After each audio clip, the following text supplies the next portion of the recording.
सर्व महापुरुषांना विनम्र असं अभिवादन। अनेक साधू संतांच्या,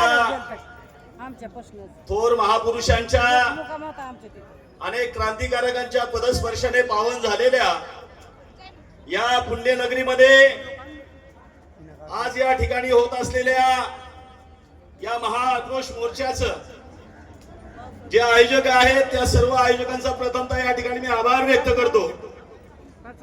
समोर बसलेले सकाळपासून आपली कामं धंदे सोडून घराला कुलूप लावून मुलाबाळासह या ऐतिहासिक अशा महामोर्चामध्ये सहभागी झालेल्या माझ्या भगिनी आणि बांधव आणि मंचकावर बसलेले सर्व मान्यवर, खरं तर वेळ बराचसा झालेला आहे, परंतु हा मोर्चा अनेक अर्थाने महत्वाचा आणि विशेष असा आहे। सर्वात महत्वाचं, या पुण्यनगरीमध्ये हा मोर्चा होत असताना मला अभिमान आणि गर्व या गोष्टीचा वाटतोय की ज्या भूमीमध्ये हा मोर्चा चालू आहे, या ठिकाणी सभा सुरू आहे, भारतीय सशस्त्र क्रांतीचे आद्य क्रांतिगुरु लवजी वस्ताद या देशाच्या बापाचा सगळ्यात पहिला पुतळा त्यांच्या शिष्याबरोबर याच नगरीमध्ये पहिला लागला या देशामध्ये। अशी ही पुण्यनगरी आहे। या ठिकाणी अनेक मान्यवरांनी आपलं मनोगत व्यक्त केलेलं आहे। अनेक मोर्चे होणार आहेत।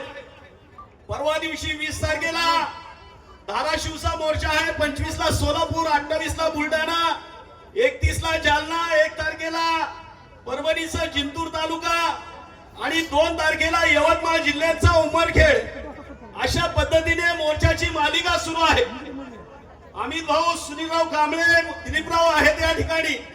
माझी आपल्याला ही विनंती असणार आहे, अमित भाऊ मोर्चा काढत असताना आपण सेन्ससच्या अधिकाऱ्यांना देखील मोर्चाला आमंत्रित करायचा। या ठिकाणी आकड्याचा गोंधळ आहे। आजपर्यंत जेवढे मोर्चे झाले 15 ते 20% समाज बाहेर आलेला आहे, अजून 100% मागे कुठे बाहेर आलेत। आणि मग या 15-20% जर आपण कॅल्क्युलेशन केलं सुरुवातीच्या मोर्चापासून, अगदी लातूरचा मोर्चा, हितना मोर्चा, अनेक जिल्ह्यातले निघालेले मोर्चे, अनेक जवळजवळ 70% जिल्हे शिल्लक आहेत। आणि मग या मोर्चाचं जर आपण आकडेवारी काढली तर हे या ठिकाणी जे सेन्ससनी आजपर्यंत गोंधळ घातलेला आहे, मी कुणावरती आरोप करणार नाही, मात्र आमचं नुकसान जे झालं ते जनगणनेमध्येच झालं। या ठिकाणी आजपर्यंत व्यवस्थेमध्ये अनेक वेळा या ठिकाणी ज्या जनगणना झालेल्या आहेत, स्वातंत्र्यपूर्व काळापासून ते आपण 61 ते 2011 पर्यंतचा दाखला देतो। मातंग समाजाची जी लोकसंख्या 19% पर्यंत आली, 30%वर आम्ही खाली का आलो? खरं तर तुम्ही आणि व्यवस्थेमध्ये हे वास्तव देखील आहे की या ठिकाणी शिक्षणाचं प्रमाण आमच्यामध्ये कमी आहे, व्यवसाय नाही, नोकरी नाही, कामधंदे नाही।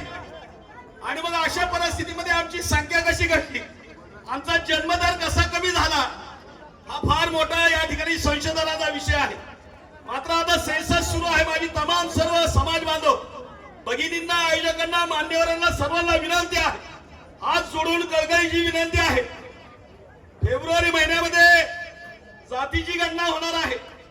आतापर्यंत सेन्ससचे प्रतिनिधी आपल्याकडे आले असतील, घरावरती नंबर टाकले असतील, बाकीची काय माहिती घेतली असेल, अगदी धर्म विचारला असेल, मात्र जात ही फेब्रुवारी महिन्यामध्ये विचारली जाणार आहे। आपण सर्वांनी आणि आपण इतर आपल्या नातेवाईकांना, मित्रमंडळीला सर्वांना सांगून ठेवा की ज्यावेळी आपल्याकडे सेन्सस करणारा जो प्रतिनिधी आहे तो ज्यावेळेस आपल्या घरी येईल त्यावेळेस व्यवस्थित त्या ठिकाणी जात नोंदली आहे की नाही ती डोळ्यात तेल घालून बघा। जर नाही जमलं शेजारी पाजाऱ्याला बोलवा, मात्र जात योग्य पद्धतीने व्यवस्थित तिथं नोंदली गेली पाहिजे। बांधवांनो, सगळ्यात मोठं नुकसान आमचं तिथंच झालं। आमच्या जाती बदलल्या गेल्या, आता मी त्याच्यावर जाणार नाही, शासकीय सेवा केलेला व्यक्ती आहे, जनगणना केलेला माणूस आहे। आणि मग याच्यावरती या ठिकाणी आपण आपण सेन्ससवर जास्तीत जास्त लक्ष दिलं पाहिजे. अनेक वक्त्यांनी या ठिकाणी आपलं मनोगत व्यक्त केलेलं आहे. माझ्या पूर्वी आदरणीय सुकुमारजी कांबळे साहेबांनी या ठिकाणी भाषण केलेलं आहे. या ठिकाणी त्यांचं भाषण अजूनही गाजतंय. 700 किलोचं जनावर किती मिनिटं? 7 मिनिटं. 700 किलोचं जनावर 7 मिनिटांमध्ये सोलणारी ही मांगाची अवलाद संपवते किती मिनिटात? ही जमनावर किती मिनिटात संपवती? फार कमी वेळ लागतोय साहेब. आणि काय काय करून संपवती? कालवण करती, चुनचुन करती, उरलं सुरलं उकडलं करती, काही करून संपवती. आता मात्र प्रमाण कमी झालेलं आहे. आता सोलायचं बी खायचं बी प्रमाण कमी आहे. सुधारायला लागलाय माझा समाज. निश्चित मी या ठिकाणी विशेष करून आमचे आदरणीय वडार समाजाचे बांधव यांचे या ठिकाणी मी